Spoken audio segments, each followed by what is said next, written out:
All right, real quick, I want to share with you this document here that can easily be found online. I'll try to post a link. If not, I can send the document out. But this document contains two versions of the Book of Esther. Um, Under this heading here, the two Greek versions. It says Esther is one of the three books in the Hebrew canon to have survived in two distinct Greek versions, not just one, but two. The Göttingen Critical Edition of Esther prints both Greek texts. All right, one is known as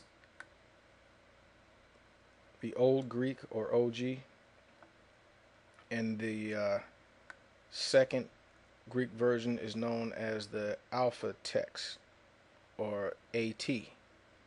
And further down in this document, you'll see that the Alpha text is listed on the right hand side, the old text is on the left.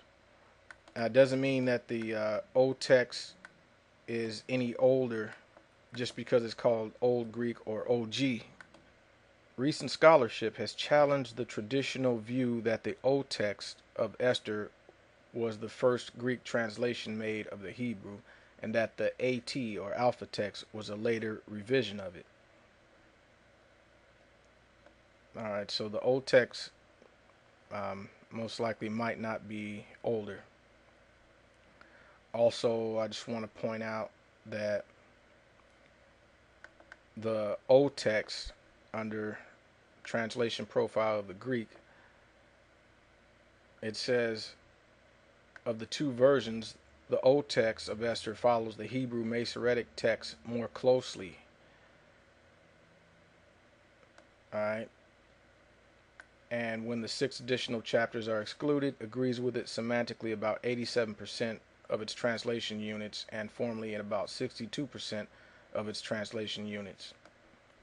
In comparison, the AT, which is about 20% shorter than the Masoretic text, even including the 6 additional chapters, exhibits about 81% semantic agreement with the Masoretic text and about 52% formal agreement.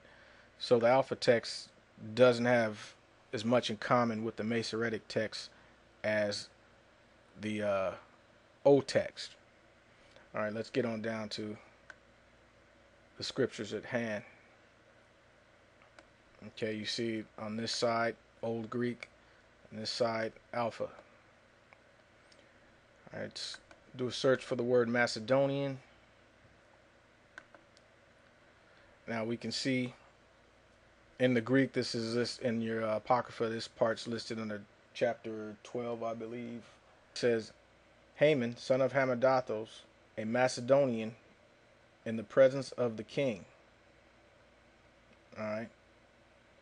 And Haman was seeking to harm Mordecai.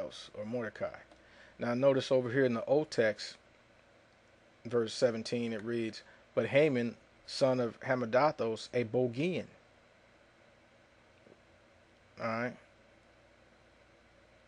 Both of these words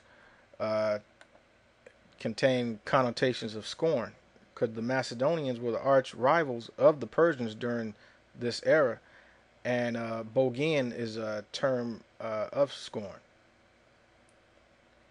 All right, let's go down to the next passage, chapter 16, verse 10. In the Alpha text over here it reads, for as our guest, Haman, son of Hamadathos, the Bogian, who was in truth a stranger to the thinking of the Persians and quite devoid of our kindness. Alright, he's called a Bogian here. And over here it says, for whereas Haman, son of Hamadathos, a Macedonian, who was in truth a foreigner to the blood of the Persians and quite devoid of our kindness. So we can see, and Bogian is not a word of national origin. And the word Macedonian here, you can see it's not being used as a word of nationality or national origin. Both of these words contain the connotation of scorn. And it even tells you a Macedonian who was in truth a foreigner to the blood of the Persians. So what he was in truth was a foreigner to the Persians. And let's just back that up a little bit. Now this here is taken from this document here is the Apocrypha. Alright, you can also find this online. This is the New Revised Standard Version, edited by Zane Ridling. Now, when you find the same passage, it reads, verse 10, chapter 16, verse 10, for Haman, son of Hammedatha, a Macedonian, and then you'll notice here in the parentheses, but really an alien to the Persian blood and quite devoid of our kindliness. Alright, so it's kind of self-explanatory right there. And you can also see that, you know, these, if you're looking at this as in terms of nationality, you're not going to get the understanding from it. But his nationality is given in the even in the Septuagint in chapter 12, which appears in the Septuagint before Esther chapter 1.